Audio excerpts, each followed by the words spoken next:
It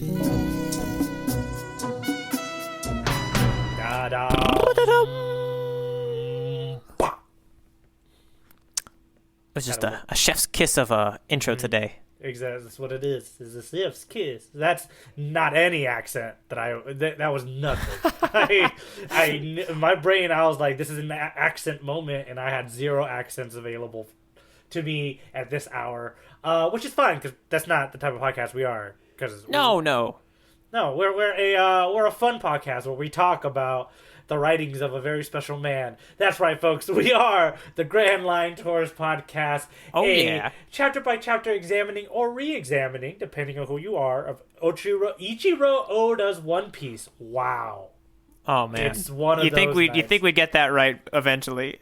No. Well, okay. To be fair, you've gotten it right plenty of times. You just happen to get it wrong today. I know. It's just I feel bad. Anyways, you were doing some heavy accent work. I forgive you. It's the heavy accent work. Yes, the person who can't speak today with zero accents is your tour guide, Eric Vu, and next to me, well, through the internet, next to me is the actual tourist. Who is Jacob Jarecki. That's right. I'm right over here. I'm ready to jump into whatever sort of lifeboat or flotsam that Eric has laid out for me today, and I'm here for the journey. Yeah, and we'll just jump straight into it. Today's itinerary is chapter 12, titled Dog.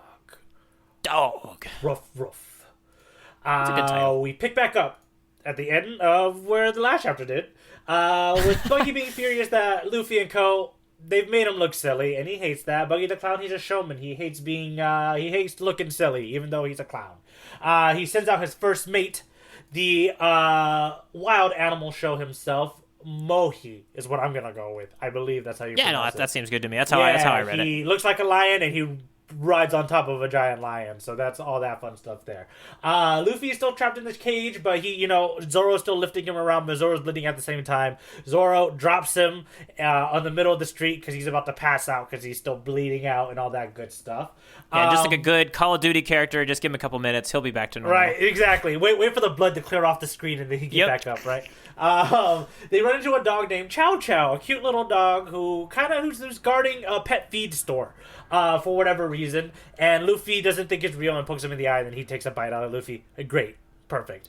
We later on we find out that Chow Chow is guarding the store, like I said earlier, and we hear this information from the mayor of Port Town, the mayor himself, a man who looks like a poodle, but his name isn't Poodle, his name is Boodle. I didn't realize that's why his name was that. This makes so much sense. I hope that's what it is. Who knows, man? I feel like that's a pretty Oda. That's gotta be it. That's an Oda on brand joke, yeah. Like a real bad. This whole arc is full of puns. Yes. Yeah, so after that, we see that Mohi shows up. Mohi shows up because Zolo passes out. Mohi's really obsessed with trying to find Zolo to beat him. Both him and they're all about face. This whole Buggy crew, they're all about, like, looking the toughest, looking the greatest. So he wants to fight Zolo, but Zolo's passed out in the mayor in Poodle's house. He shows up, and it's just Luffy in a cage and Chow Chow, because Nami and the mayor have ran away because, it's a lion man and a lion. Yeah. Jeez. Exactly. And then the lion breaks the cage that Luffy is in, and the lion smacks Luffy into a building and knocks him to the other side. Luffy is fine, but he's also ready for some fighting. And that's the chapter. What? Yes. This was a fun one. I thought this was I mean, the title kind of gives it away, but you wouldn't have expected it before flipping to this chapter and reading the title that, like, a character with some significant backstory is literally a dog.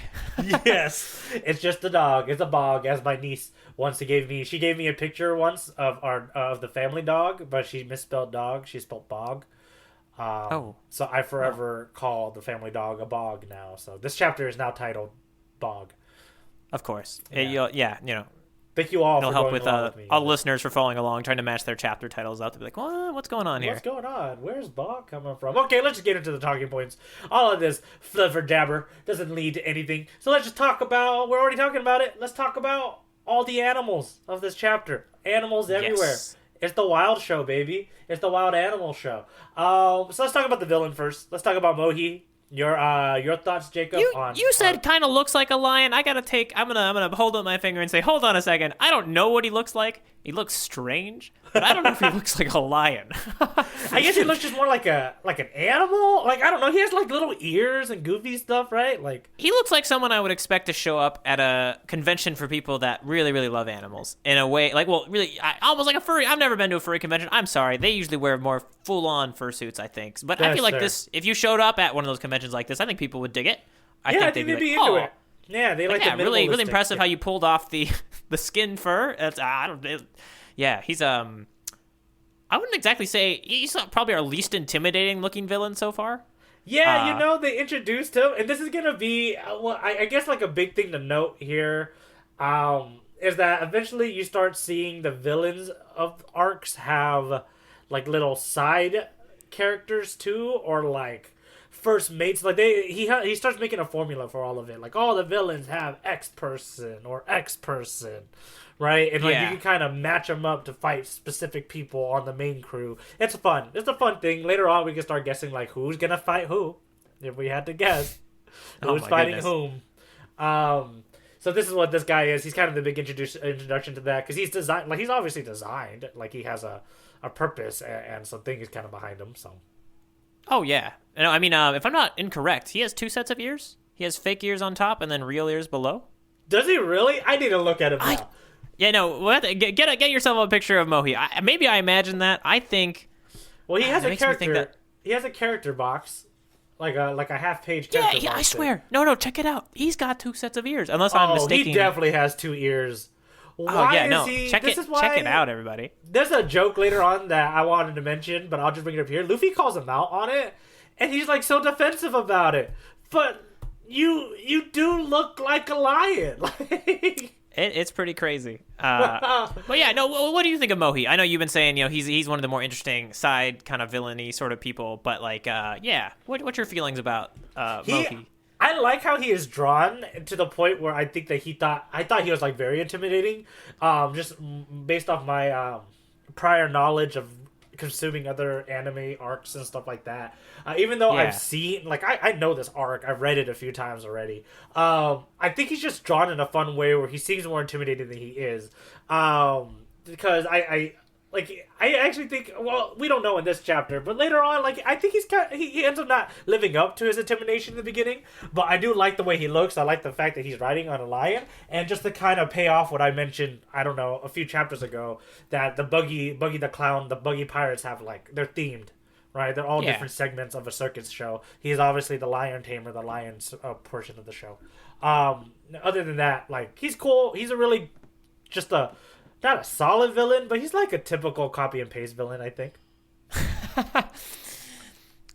One thing I wanted to bring up about this chapter is the art style is kind of back to, I think, our very, very beginning of the whole One Piece saga kind of art style. More detailed than a lot of the other chapters, like the extra shading. I don't know if you saw it. I did see that too, and I'm wondering if this is something I wish...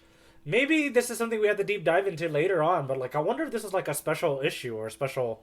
maybe every so often they get a little more production value, and maybe that results in maybe the obvious thing to do for black and white manga is like the extra layer of detailed shading. I'm not sure. We'll have to see if it comes up again, but it's really interesting. I dig it. It's almost... it's kind of weird. I dig both styles, the one with the extra shading and the one without it, but I kind of like when they stay the same. I always find it jarring when we switch. When we switch, that's not what Luffy looked like. And then it's like, oh, no, it is. It's just a little different. And then, we'll probably... we'll have to see if we... I don't imagine we're not going to keep it just like before where we didn't keep it. Yeah, and it looks cool. This is actually closer to what I like consider like the high quality, like high def like drawings of One Piece, which is fun. Interesting for this chapter. But it's still pretty good. I still like it. Apparently, Mohi's 4 ears and his strange fur needed the extra detail. Yes. Ikuro ordered it specifically for him. Good old Ichiro. Okay, so let's talk about the other animal now, which is little Chow Chow. Chow Chow. Chow Chow, the loyal dog, man. This is what a interesting little thing. And again, we come back to what we talked about earlier. I know I kind of said it in a few chapters ago that this might be a theme that we see over and over again, the theme of like one's treasure. It is heavily the theme of this arc. Like it is, after you meet Chow Chow, it is like in it. And I forgot that Chow Chow was in this arc, and then okay. So to see Chow Chow here, I was like, oh, That's why I thought about it all those like those few episodes ago, because this is a big deal. He's gonna deep dive into this sucker real hard, which I'm sure you probably got a glimpse of too. But thoughts on Chow Chow? Oh, I dig him. I think he's like drawn in a very just like striking way. You know, he stands out on the page. Doesn't look too crazy, too ridiculous. But like just looks stalwart. Like, you know, looks like the kind of pet you would want to leave in charge of your dog food store. Yeah, and I love that his little tongue always sticks out. Like, he has a little tongue hanging out. Super loyal. And then we get super into this backstory about him, huh? Like, this really depressing. It reminds me of that old Japanese story. You've heard about this? About the dog that kept going to the train station to wait for his master, even though the master's passed away. It's the same story that they did in Futurama too. Okay. If you ever saw that Futurama episode, Jurassic Park. I think I'm missing both these references, but they totally ring true to me. I get what you're saying. You know. Okay. I feel it. I feel it. They're all stories about how dogs can be super loyal, and I think this is like what he kind of gets into, which is, you know, Chow Chow is watching this, watching the feed store because it's his owner's treasure, which is really cute and really like sad and depressing because he's gonna do it. And a thing I wanted to bring up was that he's like, they mentioned that he's beat up. Like, he's a little beat up. So he's been fighting pirates. So I wrote like a funny little thought here. It's like, that means that there are Buggy Pirates that are beat up because Chow Chow beat them. It also means that there are Buggy Pirates that apparently wanted to get dog food. Yeah. So yeah, little Chow Chow, little Mythbuster here. Just a little, I like him. I like him a lot. No, I like him too. One thing I did want to run by you was kind of this feeling that as much as I enjoyed Chow Chow and his backstory and I felt for it, I doesn't, when reading manga, like trigger deep emotions in me. Because my mind knows this is a dog. This is a little silly. Now, I have a feeling in a full-fledged anime with a little bit of music and some transition effects, I think Chow Chow would get me. I'm just curious. How does Chow Chow ring for you? Is it like I swear you could probably pull a tear from my eye with some good music and the Chow Chow backstory, but in manga, I don't know. I kind of just I go through it, I enjoy it, but not in the same way that I don't know if you as the sing this a couple times, read more into it, get some get a little teary-eyed, get a little wistful, or is it kind of the same thing? This is for fun. This is a dog, but I see what's going on. I feel a little bit, but nothing crazy. Yeah, I think here it's just a little quick. I think. Because it feels, this is like an introduction. Yeah, we haven't built up Chow Chow. This is Chow Chow was introduced in the chapter titled Dog. This right. is it. It's like, this is two new characters that showed up in this arc where we were like, I wasn't expecting new characters at this point, right? Like, if I'm trying to put myself into your shoes, I would have been like, this is a little jarring. I guess we're introducing two more people who exist in this world, which makes sense because the town's huge. Yeah. So yeah, I think emotionally, I think it does. It's just a little quick right now. The premise of his story is really sad. Like, I know when hearing the premise of his story is like, that sounds sad. Does it make me feel that way? Guard the pet store, and then like, oh, I died. The dog stuck there forever guarding pet store. Yeah, I think the one thing I will say that did catch me a little bit is when Boodle says like, everybody else in town thinks that the dog is too dumb to realize that his master's dead. But I think that he's a smart dog, and he's guarding it, and he knows his master's gone. Like, he's doing it, and that's really cool. Because then now that story flips, and it makes Chow Chow very smart, but also makes Chow Chow fighting for not necessarily like this treasure means a lot to him because it means a lot to the person he loved, which is a very cool way of thinking about treasure and like. Meaning, like, what is meaningful to a person, and how does that sort of meaningfulness, empathy, kind of translate to different people? No, and that's why it's good to go on these journeys with a tour guide, because if any moment was to hit me the most, it was that one, and it was specifically because they used the phrase, I think, guarding his treasure, and that just made me think, like, back to all the stuff we talked about specifically in regards to treasure, and I wouldn't have put as much stock in it if we hadn't had that conversation. So yeah, that's fair. You helped it along. You're helping it along. All right, and then the last animal I got, and we already said it, but poodle looks like a poodle, or boodle looks like a poodle. Yeah, I didn't catch it, but I catch it now. It's obvious. Yes, I didn't know. So in fairness, when I see, because he's introduced, he has a character box. I forgot to read his character name. Like, I totally missed it. Yeah. And it's bolded. It's right there. I think it's because a character that has a title, like mayor, just kind of almost supersedes the character name. Like, I don't care who he is. I know he's the mayor of Port Town, right? Yeah, but his name is Poodle, the mayor of Port Town. Walking around with some spears and ready to feed Chow Chow, which is very sweet of him. But he also mentioned that the guy is like a friend of his, which is cool. Which is a very interesting thing. It's. I remember, like I was telling you before, when I started this arc, I didn't really like it, and now doing this re-exam, this is why we reread stuff we like, people. This is why we revisit things that we like, because we're just learning new things, and I think I need to give this arc a little more credit than I gave it when my first initial read through and watch. So. That's right. We have a cut, fade to black, of Eric reading it the first time with a not particularly pleasant look on his face. That's Eric's deep backstory for this episode. That's and it's turned him around. Yep, that's true. It's true. But what's the little dog? What dog is gonna guard my treasure? I don't know if I have one. That's essentially everything I have before we jump into some ha-ha moments. Anything else you want to bring to the table? No, we talked about the art style. I think I've brought all my stuff to the table. It is, as you said, time for the ha-has. Time for OP got jokes. OP got the jokes. Do do do. Pew pew do do do do bo bo do bo bo bo bo. That was. And I gotta put one in here. Okay. It's time for Mohi's Wild Animal Show. Oh, it's Mohi. I don't know. I feel like they hyped him up so much that I actually thought it was like self-indulgently funny just to see all the clowning pirates so excited about Mohi coming out. It seemed ridiculous. I think, what does he come out with? He says like, "You called?" ? It's like, I'm like, oh my gosh, like what are we doing? My favorite part also in that page is I have a Renoa Zoro's head. Take any part you want. Like, all of it. Yeah. No. All of it. We're keeping the stakes high, even through all this ridiculousness, right? You know? We're having just enough of that cunning. I didn't even think about it, but you bring up a funny point about how much the Pirates are a fan of their own show, which is so funny. Like, if they were a circus, they are such a fan of their own circus. Like, they're a fan of their own show, which is so... It's kind of baffling, a little funny to me. Yeah. What do you got? What's something else that stuck out to you, made you laugh? My favorite is the first time they meet Chow Chow. First off, when they meet Chow Chow, he's like just there.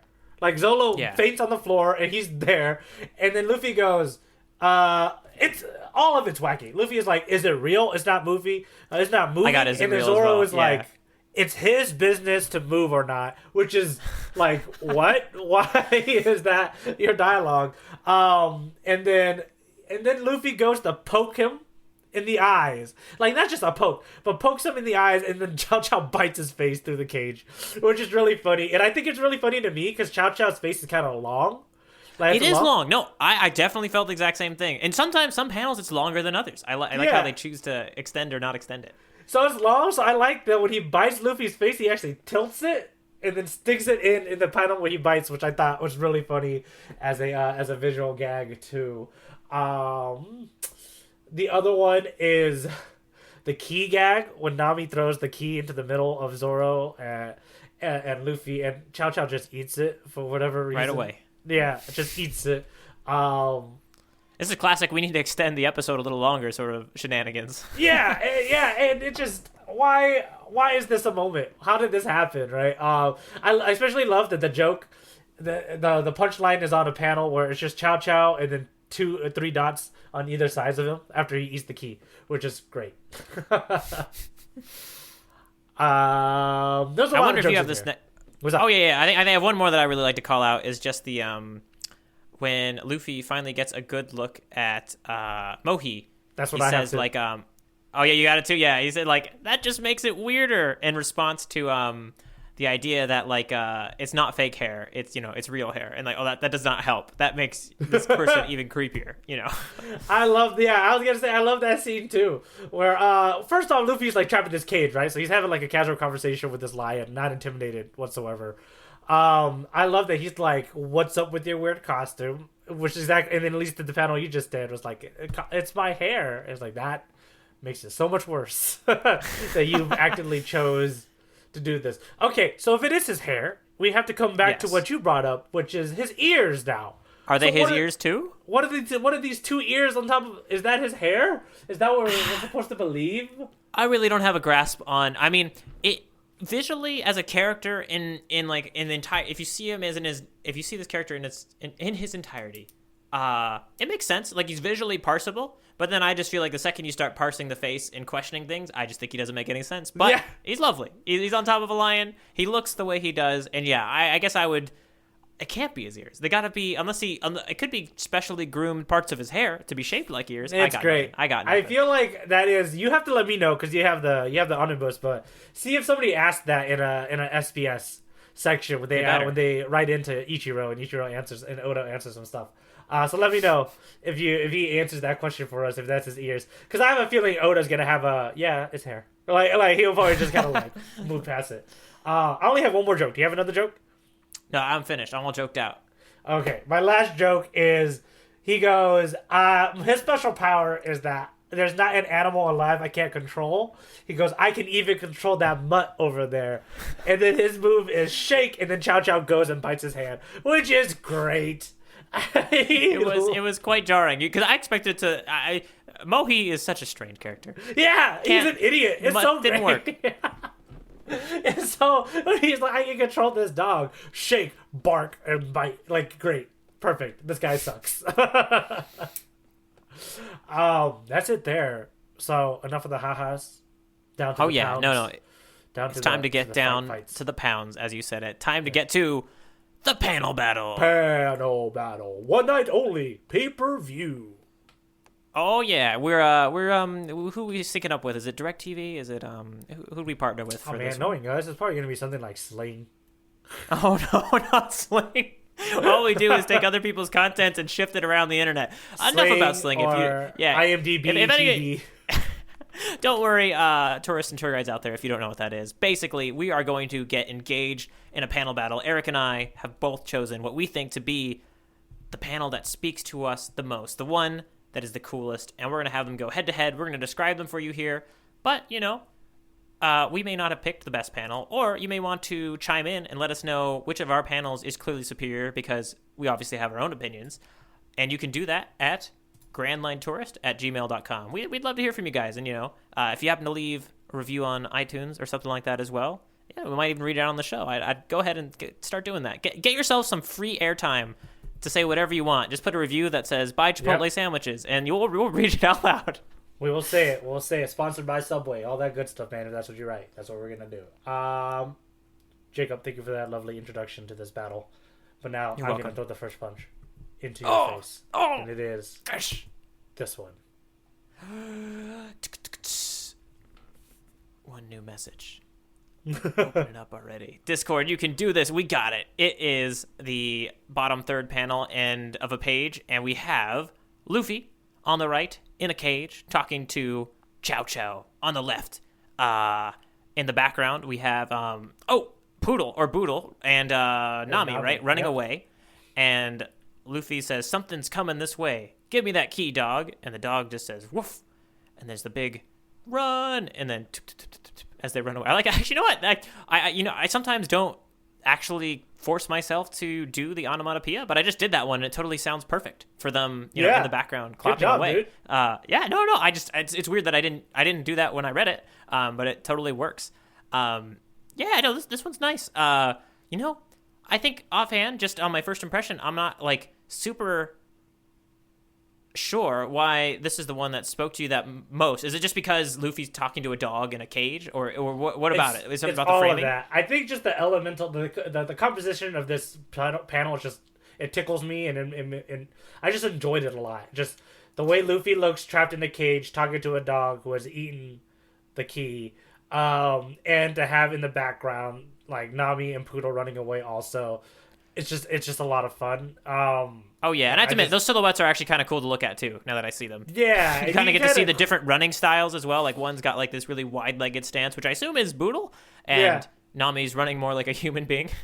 Yeah, and I just love how Chow Chow looks so like he's like mean, and obviously he's not gonna cough up the key for whatever reason, and Luffy is just like super sad that he can't get out of this cage. I just think it's fun. And it's just a fun little shot that I chose for this week. Well, if you think that's fun, you're going to be blown away by my panel as it comes up, because I think it's in a similar vein, but maybe a more energetic panel of the same sort.